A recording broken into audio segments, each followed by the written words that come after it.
نبی تشریف لے جا رہے ہیں، آپ کو آواز آئی یا رسول اللہ. آپ نے یوں دیکھا کوئی نظر نہیں آیا. پھر آواز آئی یا رسول اللہ. دیکھا تو ایک ہرنی گلے میں رسی چارپائی سے بندھی ہوئی وہ آپ کو پکار رہی تھی. آپ قریب آئے. کیا ہے؟ کہ آپ کا صحابی مجھے پکڑ کے لایا ہے، میں اللہ کی تقدیر پہ راضی ہوں، مطلب ذبح کی جاؤں گی، لیکن میرے چھوٹے چھوٹے بچے ہیں وہ بھوکے ہیں، اگر آپ مجھے چھوڑ دیں میں ان کو دودھ پلا کے واپس آ جاؤں گی. تو آپ نے فرمایا اگر تو واپس نہ آئی تو پھر؟ کہ اگر میں واپس نہ آئی تو اللہ مجھے جہنم میں ڈال دے جیسے انسانوں کو ڈالے گا. تو آپ نے اس کی رسی کھول دی اور وہیں بیٹھ گیا. اس نے دوڑ لگائی اور پہاڑوں میں غائب ہو گیا. دیر گزر گئی تو آپ نے دیکھا وہ پہاڑ سے اتر رہی تھی اور آ کر کہا یا رسول اللہ میں حاضر ہوں. اللہ اکبر. اسے خبر ہے میں کیوں حاضر ہوں. یہ ہمارے فیصل آباد کا بازار والا 10 روپے کے پیچھے وہ جھوٹ بولتا ہے کہ زمین آسمان کانپ اٹھتے ہیں. آپ نے اس کو رسی سے باندھ دیا اور پھر بیٹھ گئے. دیر گزری وہ صحابی ہے جنہوں نے پکڑا تھا شکار کے لیے، وہ دیکھ کے پریشان ہو گئے. یا رسول اللہ آپ کیسے؟ کہا بھائی میرا ایک کام ہے چھوٹا سا. کہا کیا؟ کہ یہ ہرنی میں ہدیہ مانگتا ہوں آپ سے. کہا یا رسول اللہ ہم تو جان قربان کرنے کے پیچھے پھر رہے ہیں، آپ ہرنی کہتے ہیں؟ کہ بس یہ دے دو کلیل. تو آپ نے اس کی رسی گردن سے نکالی. کہ الحق باہلک، جا اپنے بچوں کے پاس چلی جا، سچ نجات دیتا ہے، جھوٹ ہلاک کرتا ہے. میرے بچوں ایک ہرنی جتنی سچائی سیکھ لو. اپنی زندگی سے جھوٹ نکالو اگر اللہ کو پسند آنا چاہتے ہو. نہ تہجد پڑھو، نہ اشراق پڑھو، نہ اوابین پڑھو. فرض نماز کا تو معافی کوئی نہیں، اس کی تو معافی کوئی نہیں، سچ بولو.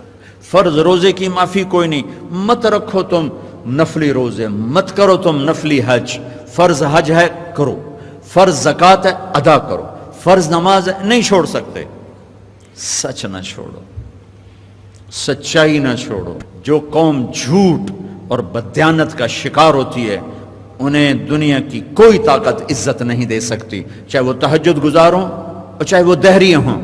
اور جو قوم سچ اور امانت پہ کھڑی ہو جاتی ہے انہیں کوئی شے ذلیل نہیں کر سکتی، چاہے وہ ایمان والے ہوں اور چاہے وہ 360 پتھروں کے پجاری ہوں. اپنی زندگی سے جھوٹ نکال دو اللہ کے واسطے.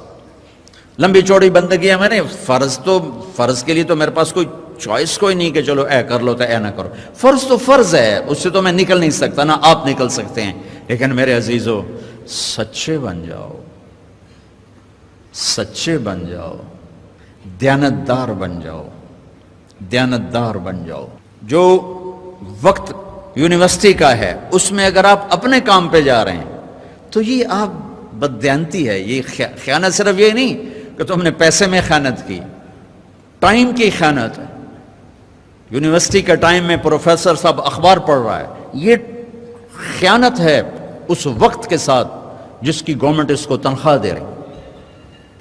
یونیورسٹی کے ٹائم میں وہ حاضریاں لگا کے اور اپنے کام کو جا رہا ہے، یہ خیانت ہے اس ٹائم کے ساتھ جس کی وہ تنخواہ لے رہا ہے. اس کو سرکاری گاڑی ملی ہے، اس کے بچوں کو اسکول چھوڑنے جا رہی ہے، یہ خیانت ہے.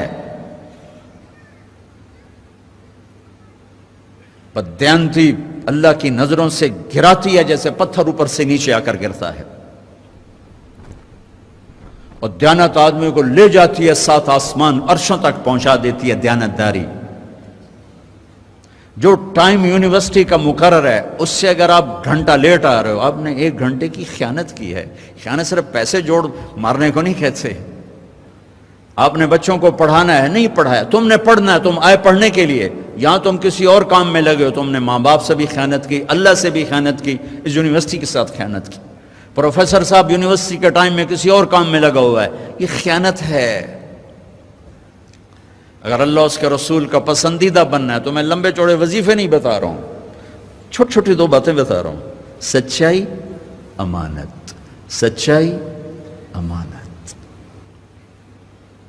ہمارے ایک بزرگ تھے، وہ ٹیلی فون کے جی ایم ہو کے ریٹائر ہوئے تھے، وہ تبلیغ کے بھی امیر تھے. جب وہ دفتر میں آتے تھے تو تبلیغ کا ایک بول نہیں بولتے تھے کہ بھائی یہ تنخواہ میں ٹیلی فون کی خدمت کی لیتا ہوں، یہاں کوئی تبلیغ کی بات نہیں ہوگی. اور جب وہ دفتر سے نکل جاتے کہتے ہیں ہن میرا ٹائم اپنا ہے، ہن کوئی ٹیلی فون کی بات نہیں ہوگی، اب صرف تبلیغ کی بات ہوگی۔ میرے بچوں، بددیانتی نے ہمیں زیرو کر دیا ہے۔ یہ تو ایک اجتماعی زندگی کے لحاظ سے میں کہہ رہا ہوں،